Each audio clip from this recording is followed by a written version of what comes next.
Versículo 27 entonces dice esforzado. La palabra trabajar quiere decir ergasomai, es un esfuerzo que hacemos, pero no un esfuerzo físico en cuestión de trabajar. Obviamente la traducción ahí no está traducida correctamente. Pero lo que quiero que notes es esto: el Hijo del Hombre os dará. Cuando Jesús les dice esto, la reacción de ellos fue de hacerle esta pregunta: ¿qué debemos hacer para poner en práctica las obras de Dios? ¿Sí? La mentalidad de la ley del antiguo pacto.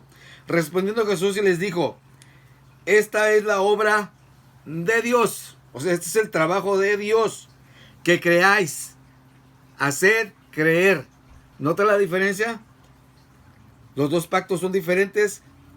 Esta es la obra de Dios, que creáis en el que ha enviado. O sea, a Él es el que ha enviado, a Jesús. Que creáis en Jesús. Le dijeron entonces: ¿qué señal? Siguen con su tradición y cultura por señales, ¿sí? Pues, ¿qué señal pues haces tú para que veamos y te creamos? ¿Nota? ¿Qué obra haces? Le preguntaron. Nuestros padres, dicen ellos, comieron el maná en el desierto, como está escrito: pan del cielo les dio a comer. Y entonces Jesús los corrige otra vez. Y Jesús les dijo: de cierto os digo, no os dio Moisés el pan del cielo. No os dio Moisés el pan del cielo. O sea, están en lo correcto. Sí, Dios, Moisés les dio el pan del cielo. O sea, sí lo llamaron también. Mas mi Padre os da, otra vez, os da el verdadero pan. O sea, en otras palabras, el pan que comieron ellos en el desierto era simple y sencillamente algo que apuntaba hacia lo que estaba por venir. El cumplimiento del pan verdadero, que es Cristo. Él mismo, por eso él dice: yo soy ese pan. El verdadero pan del cielo, porque él vino del cielo. Porque el pan de Dios es aquel que... sigue hablando Jesús. Porque el pan de Dios es aquel que descendió del cielo y da vida al mundo. No el maná, sino el pan que es Jesús, que descendió del cielo. Obviamente Jesús no es un pan. Simplemente está haciendo alusión a la comida del cuerpo. Pero eso nada más es temporal. Porque cuando morimos dejamos de consumir comida, ¿verdad? Pero la vida que nos da Jesús es para vida eterna, ¿sí? Le dijeron otra vez los judíos, le dijeron: Señor, danos siempre ese pan. Ellos con la mentalidad de lo que es físico, el pan para sustentar el cuerpo. Entonces Jesús aquí es donde les vuelve otra vez a corregir, o insiste y apunta hacia sí mismo. Dice: yo soy el pan de vida. El que a mí viene nunca tendrá hambre, y el que en mí cree no tendrá sed jamás. Mas os he dicho que aunque me habéis visto, no creéis. ¿Se acuerda? Aquí se trata de creer, no se trata de señales, ni se trata de ver qué tengo que hacer yo. Todo lo que el Padre, fíjese bien, Jesús hablando, todo lo que el Padre me da, vendrá a mí. Y al que a mí viene, no le echo fuera. ¿Ok? 38. Porque he descendido del cielo, no para hacer mi voluntad, sino la voluntad del que me envió. Y esta es la voluntad del Padre, el que me envió, que de todo lo que me diere, fíjese bien, no pierda yo nada, sino que lo resucite en el día postrero, para esos que creen que se pierde la salvación. Termino con el 40. Y esta es la voluntad del que me ha enviado, o sea, del Padre, que todo aquel que ve al Hijo y cree en Él tenga vida eterna, y yo le resucitaré en el día postrero. ¡Wow! ¿Se da cuenta? ¿Qué tiene que ver el hombre ahí? Nada. ¿En qué contribuye el hombre? En nada. Todo lo hace Dios. ¿Ok? Pero estamos hablando del pan. O sea, no me quiero desviar mucho porque aquí hay muchas cosas que explicar, ¿no? Él es el pan. Está hablando del pan, el verdadero maná que descendió del cielo, que da vida eterna. Entonces cuando Jesús menciona esto, bajo las circunstancias que estaban ocurriendo en la iglesia de Pérgamo, y no nada más en la iglesia de Pérgamo, quiero que usted visualice esto. Esto era un tipo o un estilo de vida en este tiempo, y más en estas iglesias. El paganismo en todo su apogeo, ¿sí? El culto pagano, no nada más el culto pagano, sino el culto al César. Se podría decir que era el peor de todos, ¿no? Porque aquel que se negaba a rendirle culto al César o adorar al César, pues obviamente era encarcelado y lo miraba el Imperio Romano como una rebelión y eran ejecutados. Entonces las cosas estaban difíciles en ese tiempo. Por eso Jesús se toma este tiempo de escribir estas iglesias. Pero esas cosas no han cambiado, ¿sí? Tal vez nosotros en la región que vivimos sufrimos ese tipo de persecución, ¿no? O la persecución no se puede decir es muy leve o es muy poca ahorita, ¿no? Pero simplemente miramos nada más cómo está la situación. Y aquí lo que estamos haciendo es mirando y no perdiendo de vista el carácter de Cristo. Sus promesas. Sus promesas son un hecho. Aunque todavía no se cumplen o no se han consumado, sí, para nosotros son un hecho. O sea, porque Él no miente, Él no promete algo y dice, bueno, pues a ver si acaso, no. Él lo va a cumplir. Entonces para nosotros debe ser un hecho y no se nos debe de olvidar. Y esto es lo que estas iglesias les estaba pasando, igual que a nosotros, se nos olvidan. Y bajo las circunstancias, obviamente, más rápido se nos olvidan. Perdemos de vista a Jesús. ¿Ok? Jesús le dice a la iglesia de Pérgamo, yo sé que les han ofrecido y han comido comida sacrificada a los ídolos, pero eso para nada aprovecha. ¿Ok? Tal vez ustedes piensan que les aprovecha porque quieren vivir cómodamente.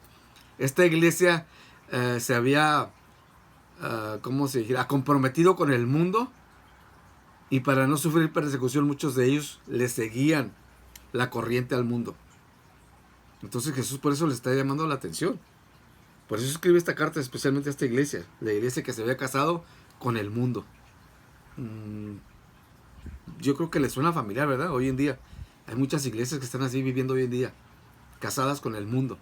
Tienen el título de cristianos, o van y se reúnen en un lugar que dicen que es una iglesia cristiana, pero es una iglesia que está casada con el mundo. Perdón. Entonces Jesús sabía esto, obviamente.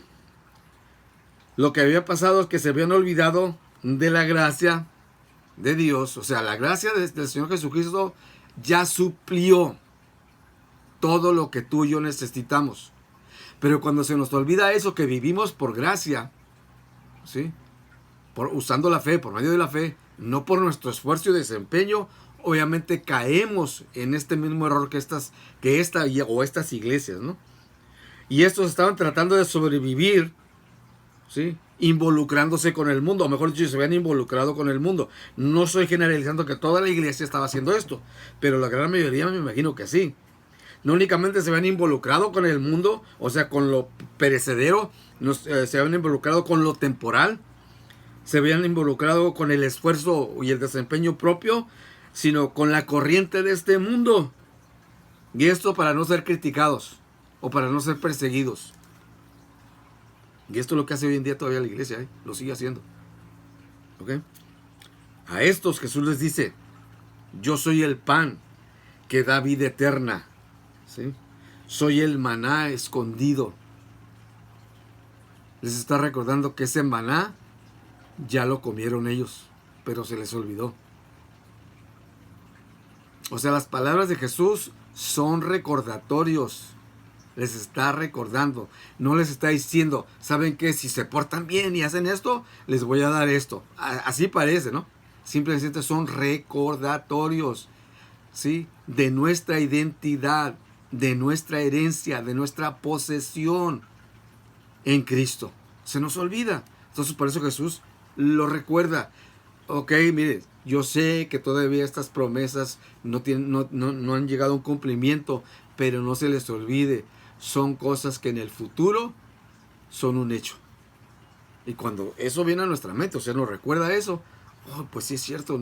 Entonces nos acordamos que no caminamos por el esfuerzo y el desempeño, sino dependiendo de qué, de lo que ya nos fue dado, su gracia. ¿Ok? Y esto es lo que Jesús le está haciendo aquí, le está recordando eso. Yo soy el pan de vida eterna, escondido para el que no cree. ¿Ok? Pero revelado para el que cree. A nosotros ya nos fue revelado el pan de vida, que es Jesús. Él es el pan de vida.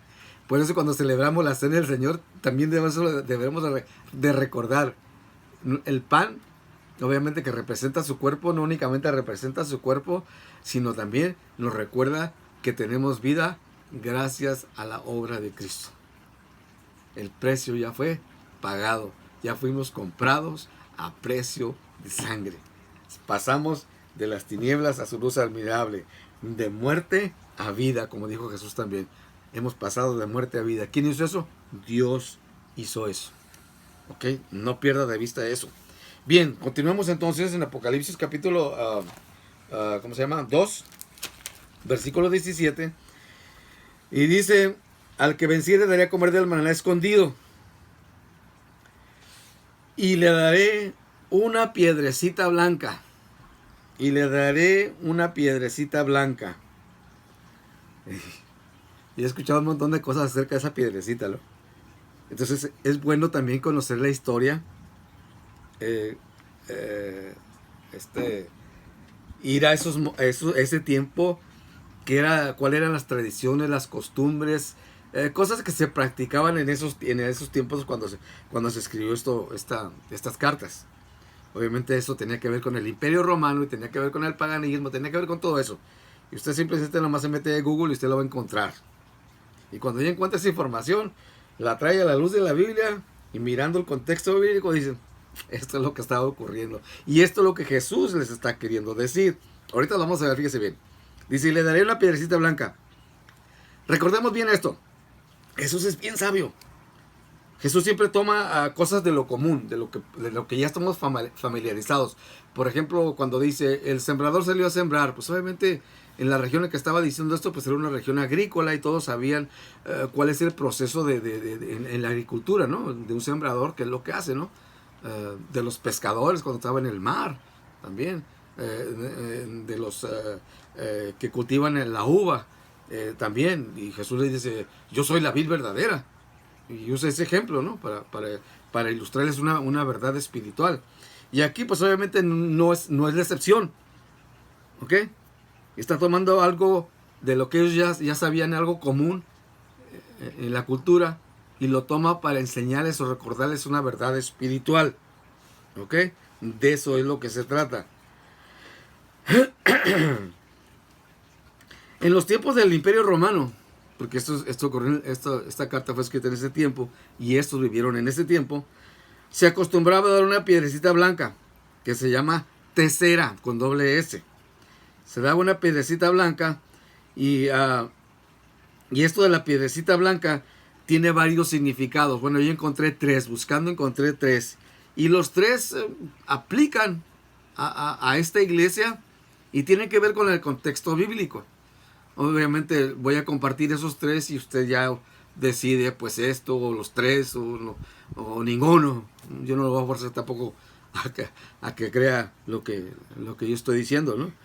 Entonces, cuando miramos la aplicación y el uso que se le daba a esta piedrecita blanca, entonces decimos, oh, sí es cierto, Jesús entonces es lo que les está recordando a esta iglesia, ¿verdad? Para nosotros tal vez ya no tiene ningún sentido, pues que una piedrecita blanca, pues, ¿y eso qué? ¿Para nosotros qué? ¿Sí? Y nos quedamos ahí en eso. Hay muchas cosas en la Biblia que a veces se puede decir, lo llamamos un misterio porque no tenemos la suficiente información o no hemos investigado lo suficiente. Pero una vez que investigamos lo suficiente, pues estas cosas, se ven claramente en blanco y negro, bien sencillo. Esto de la piedrecita blanca, pues entonces tiene varios significados y todos aplican a lo que Jesús le dice a esta iglesia. ¿Ok? Primero, esto de la piedrecita blanca se usaba como hoy en día se usa una invitación a una cena o una fiesta. O sea, sonará raro, ¿no? Pero si yo te invitaba a ti Y para distinguirte como uno de mis invitados te daba una piedrecita blanca. Ya sea que te la colgabas aquí en el cuello o la traías en la mano, ¿verdad? Y esa piedrecita obviamente traía tu nombre. Y esa piedrecita quería decir muchas cosas, esto lo vamos a ver. Era como una invitación a una cena o una fiesta. Y esto obviamente representaba o era importante en esa cultura, en ese tiempo, porque era un símbolo de honor, fíjese bien, de honor y amistad. O sea, cuando invitas a alguien a una fiesta a tu casa, ¿qué es lo que le está diciendo? Eres mi amigo, ¿sí? Te tengo en alta estima y una manera de honrarte es invitándote a convivir conmigo y con mi familia. Vamos a comer. Usted no va a meter a cualquier persona a su casa a comer, ¿verdad? A primero que va pasando ahí, no. Siempre lo hacemos con personas que valoramos, que apreciamos, que honramos, que tenemos amistad con ellos. Esto pues, aparte de eso, esto le daba al invitado, o sea, cuando el invitado era, le daban esta piedrecita blanca, al invitado le daba el derecho de disponer de todo aquello que el anfitrión haya dispuesto. ¿Ok? Entonces llegabas a la fiesta con esa, ¿cómo se dice? Con ese derecho, ¿verdad? Y esta es a la que yo me inclino a creer que aplica mejor según el contexto, ¿verdad? En lo personal. Las tres aplican, pero me inclino más por esta. Y para esto obviamente quiero que vayamos primeramente a leer lo que dice Gálatas. Recuerde que el Señor nos salvó y nos honró, nos hizo dignos. ¿Ok? Yo cuando era niño me acuerdo que a veces escuché a algunos hermanos que decían, soy indigno. Sí, éramos indignos, claro que sí. Ya no somos indignos, somos dignos gracias a Jesús. Ok, en Gálatas capítulo 3, versículo 29. Gálatas 3, 29. Si quiere apúntelo nada más. Y dice Pablo a los Gálatas. Y si vosotros sois de Cristo, ciertamente linaje de Abraham.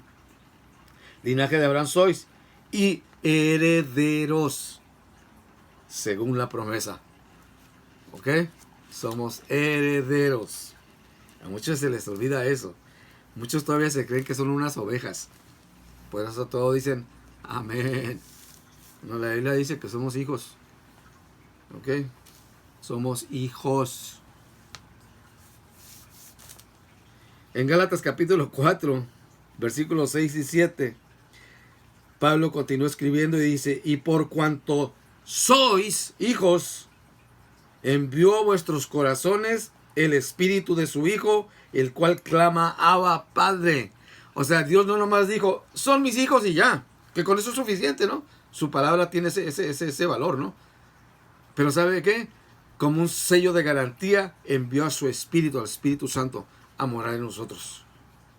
¿Ok? Y luego dice, así que ya no eres esclavo, ya no eres borrego, para que mejor me entiendas. Ya no eres siervo, eres hijo. Eso es lo que la Biblia dice. En Cristo somos hijos, herederos y coherederos con Cristo. Y decía porque muchos todavía, el siervo de Dios, ¿verdad? Se creen así muy... No, somos hijos. Somos hijos. Él nos hizo dignos al llamar a sus hijos. Así que ya no eres esclavo, sino hijo. Y si hijo, también heredero de Dios por medio de Cristo. Oh, wow. ¿Se da cuenta? ¿A dónde apunta eso? A nuestra identidad, a nuestra posición, a nuestra posesión. En Apocalipsis 21:7. Apocalipsis 21:7. Dice, el que venciere, nosotros somos los vencedores. El que venciere heredará todas las cosas y yo seré su Dios y él será mi hijo.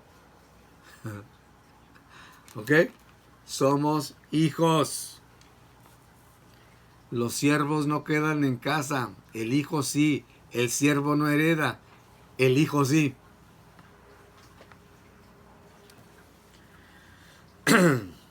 Segundo, Segunda explicación acerca de la piedrita blanca. Segunda explicación es que era usada como método de absolución en una corte. ¿Sí? O sea, en una corte eres culpable o eres inocente. Y se usaban dos piedras, una negra y una blanca. La blanca eres absuelto. ¿Sí? Eres libre de toda culpa. Negra, la piedrita negra, eres culpable. ¿Ok? Justificados pues por la fe, tenemos paz para con Dios por medio de nuestro Señor Jesucristo. Piedrita blanca. ¿Ok? Se lo pongo de esta manera para que lo entienda mejor, ¿no? En el capítulo 2 de Apocalipsis, otra vez regresamos al capítulo 2, versículo 17. Y quiero que lo leamos otra vez y note esto. Y si quiere, subráyelo.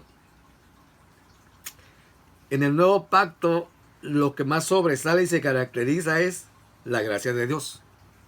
Por eso yo le llamo el Evangelio de la Gracia. O sea, lo que tenemos es algo que no merecíamos. Que merecíamos otra cosa. Entonces lo que nos dio, ¿sí?, es algo que no merecíamos. Su gracia. Él nos lo dio. Nosotros no trabajamos para obtener eso. No es por nuestro desempeño que obtenemos su gracia. ¿Ok? No es por nuestro desempeño, buen comportamiento y buena conducta que nos da fe. Ni somos más santos. Todas esas cosas vienen por parte de Dios. Ni somos más justos. ¿Ok? Todo esto tiene que ver con la doctrina de la gracia. Y eso será otro rollo muy aparte, ¿no? Pero quiero que note esto en el versículo 17, que es donde estamos ahorita ya para terminar esta iglesia. Dice, el que tenga oído, note bien en esto, subráyelo. Note el daré y el recibir. Dar, cuando usted da, ¿cómo se llama eso? Regalo. Si la persona lo merece o no, usted se lo está dando. Sobre todo cuando la persona no lo merece, es gracia. ¿Ok? Y dice aquí el versículo 17. El que tiene oído, oiga lo que el Espíritu dice a las iglesias. Al que venciere, daré. O sea, está hablando él. Daré a comer del maná escondido. Y le daré una piedrecita blanca. Y en la piedrecita blanca escrito un nombre nuevo, el cual ninguno conoce, sino aquel que lo recibe. Para obtener su gracia, no es cuestión de desempeño. Pero por su gracia es que producimos buenas obras. Note la diferencia. Somos salvos para buenas obras. No somos salvos por las buenas obras. Para que mejor me entienda, para que lo entienda mejor. ¿Ok? Tercero, se les otorgaba también esta piedrecita blanca, se les otorgaba a los vencedores en una carrera atlética, ¿no? Y obviamente esa piedrecita le grababan ahí el nombre del vencedor, del ganador, como hoy en día se puede decir una medalla o algo así, ¿no? O otra cosa, ¿no? En 1 Corintios capítulo 9, 1 Corintios 9, 24, Pablo hace alusión a esto. Dice, ¿no sabéis que los que corren en el estadio, todos a la verdad corren, pero uno solo se lleva el premio? Corred de tal manera que lo obtengáis. Corred de tal manera que lo obtengáis. Y en Filipenses 3:14, un poquito más adelantito, Filipenses 3:14, dice Pablo, él mismo dice, prosigo a la meta, al premio del supremo llamamiento de Dios en Cristo Jesús. Él es nuestro premio. ¿Sí? Él es nuestro premio. O sea, el final de nuestra carrera es que cuando lleguemos al final de esa carrera, nuestro premio es ver a Jesús. Wow. Él es el maná escondido. Él es esa piedrecita blanca. Okay. Ahí es donde debe estar enfocada nuestra fe y nuestra atención, y no permitir que las circunstancias, ¿sí?, nos desvíen, nos distraigan. Eso es lo que Jesús les está diciendo a esta iglesia.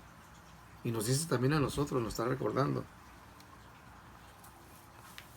¿Qué es el nombre nuevo?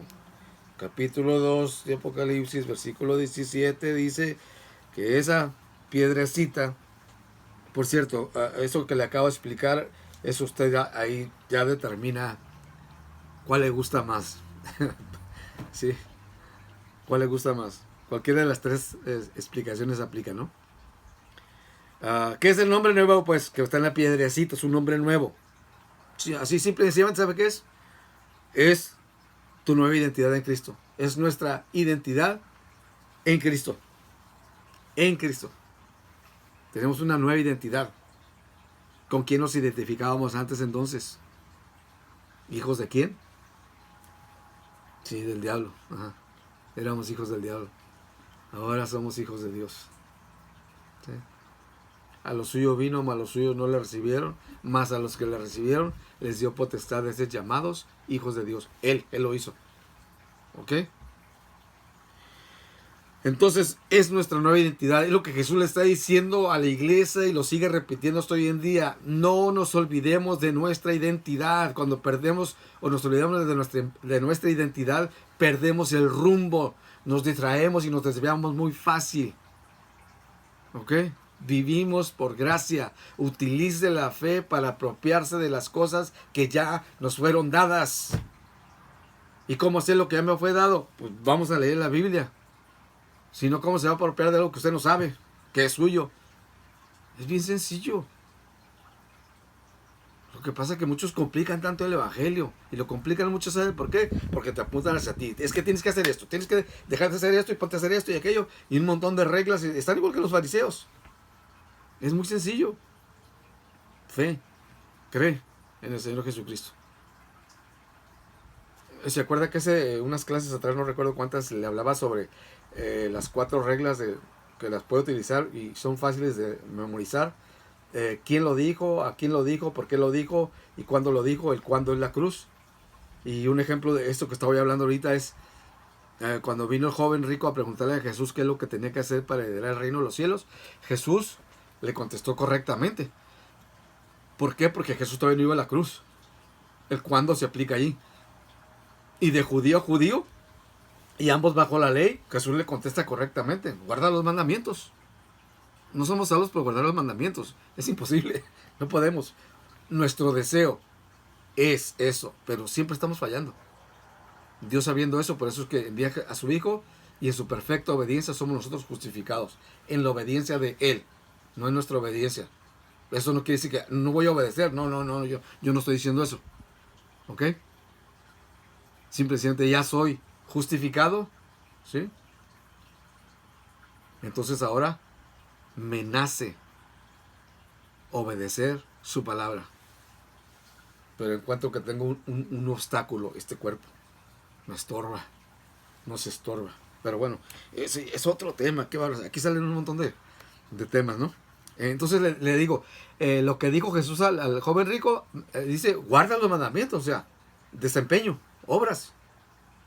¿Verdad? Le contestó correctamente: sí.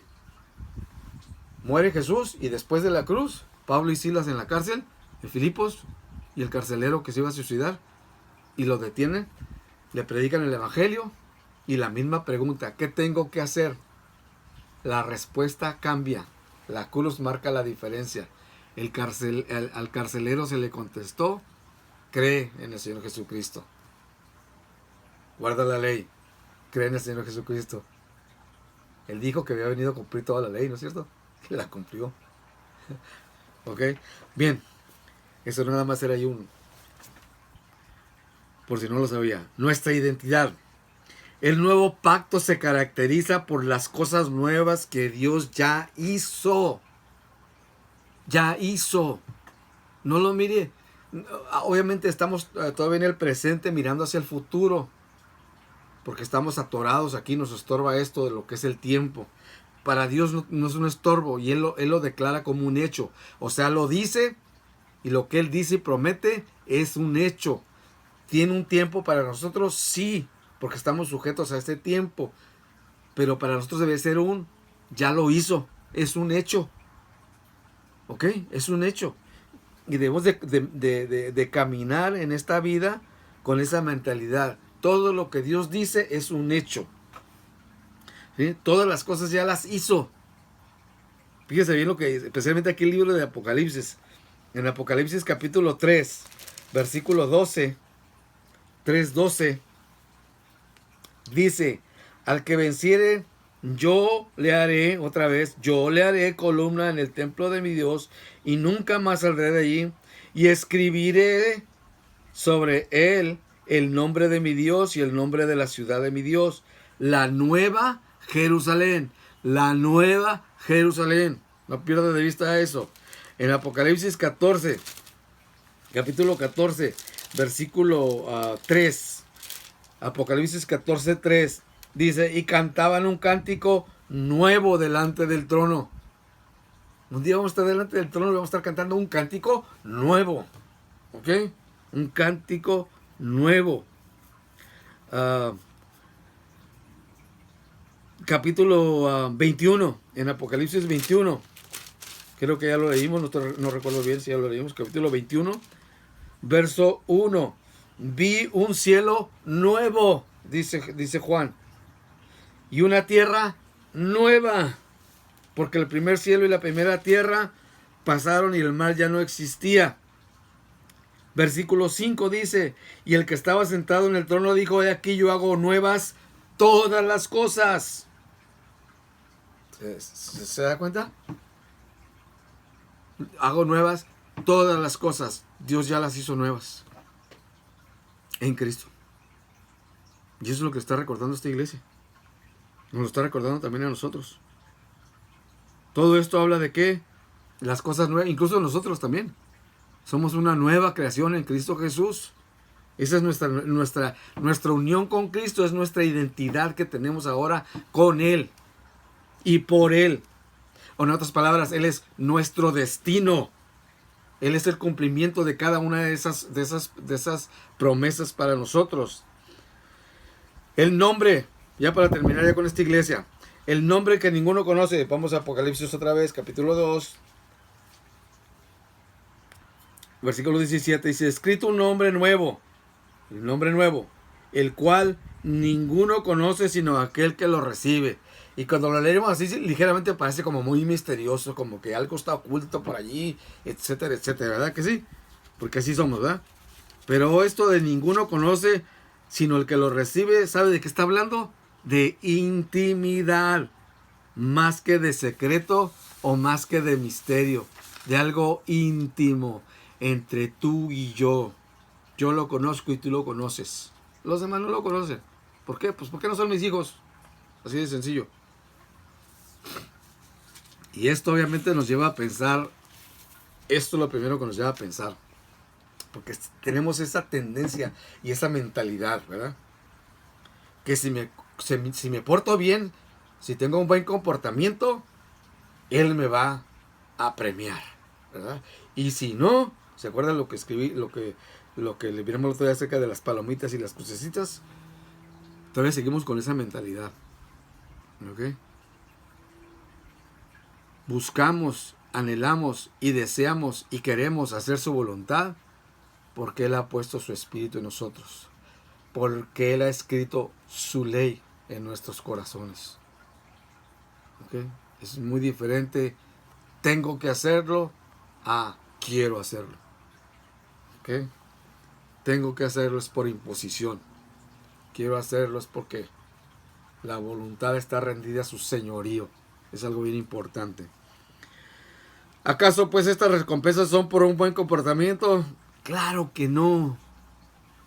Dejaría de ser por gracia. No se olvide eso.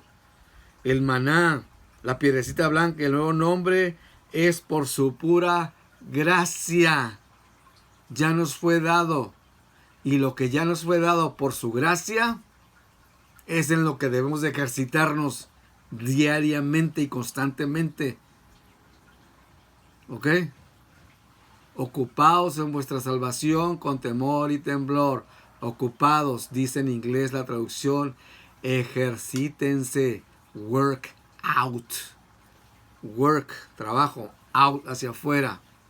Es lo que hacemos cuando vamos al gimnasio. Ya tenemos los músculos, los tendones, los nervios, los huesos que tenemos que hacer. ocuparse en lo que ya nos fue dado para que aquello se desarrolle y se fortalezca. Eso es lo que está diciendo la Biblia. ¿Ok? Son bendiciones que ya tenemos. Otra vez, son bendiciones que ya tenemos. Efesios 1:3. Bendito sea el Dios y Padre de nuestro Señor Jesucristo, que nos bendijo. No nos va a bendecir, ya nos bendijo con toda bendición espiritual en los lugares celestiales en Cristo Jesús. ¿Se da cuenta? Tenemos las cosas todas. Ok. Son bendiciones que ya tenemos en Cristo, las cuales no debemos de olvidar y ocuparnos en ellas. De lo contrario, cuando no nos ocupamos en esas cosas que ya nos fueron dadas de arriba, nos olvidamos de eso. ¿Y a qué recurrimos? A esto. ¿Sí? Recurrimos al yo. Y somos arrastrados. ¿Y somos arrastrados a qué? A perseverar en el desempeño y no en su gracia. Crecer en la gracia y el conocimiento de nuestro Señor Jesucristo. ¿Ok? Esta iglesia había traído el mundo a la iglesia. No, hay que llevar a la iglesia al mundo. Hoy en día estamos en esa misma situación. Han metido el mundo a la iglesia. ¿Ok? Se han olvidado de las promesas y de la fidelidad de Dios. ¿Cuál fidelidad de Dios? Para cumplir las cosas, las promesas. Es un amén, es un sí. ¿Ok? En otras palabras, lo que le quiero decir, y con esto termino, sus promesas, las promesas de Dios, son un hecho. Y Jesús les está recordando eso a esta iglesia. Y Jesús nos está recordando eso a nosotros, hoy en día. Echemos al mundo fuera de la iglesia. Más bien llevemos a la iglesia al mundo. Pero aquí las cosas ya se cambiaron. Por si no se ha dado cuenta, hay muchísimas cosas dentro de la iglesia que no deberían estar en la iglesia. ¿Ok? Bueno, terminamos con esta iglesia. Si Dios lo permite, para la próxima semana empezamos con la cuarta iglesia, que es la iglesia de Tiatira. Cada iglesia son diferentes mensajes, pero todos esos mensajes aplican también para nosotros. ¿Ok? Vamos a orar.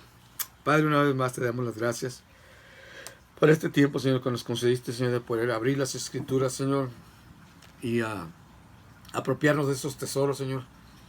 Gracias, Señor, porque a través de tu palabra también, Señor, tú enderezas nuestro camino, Señor. Para aquellos que se han desviado, Señor, o están pensando, ¿sí?, tomar esas decisiones porque escuchan tal vez unas doctrinas diferentes, erróneas, Señor, que tu palabra, que es verdad, ¿sí?, los traiga de nuevo a la senda correcta. Ayúdale, Señor, a cada uno de ellos. Ayúdanos en estos tiempos difíciles, Señor. Son tiempos difíciles y seguirán poniéndose más difíciles, Señor. Lo entendemos y lo sabemos. Pero si no fuera porque tú, Señor, nos llevas de la mano, Señor, porque estamos seguros, Señor, en tu mano con esa doble cobertura de Dios y Cristo, ¿qué sería de nosotros? Te rogamos pues que nos ayudes día a día, Señor, supliendo cada una de nuestras necesidades físicas, emocionales y espirituales, Señor. Nuestro pensamiento y nuestro corazón siempre descansen en tu fidelidad, Señor, y en esa gracia que ya nos fue dada. Tú eres la fuente de esa gracia. Te bendecimos y te damos las gracias. En el nombre de Jesús. Amén. Hermanos, por ahí lo estaremos transmitiendo esto al rato. Saludos cordiales a nuestra iglesia Casa de Dios Emmanuel. Todavía no me avisa el gobierno del estado acerca de la fecha cuando vamos a poder abrir la iglesia. Espero que ya sea pronto, en una semana o dos. Una vez más, simplemente nada más les recuerdo que estén al pendiente por ahí. ¿Ok? Se les estará avisando. Saludos a todos. Dios me lo bendiga ricamente.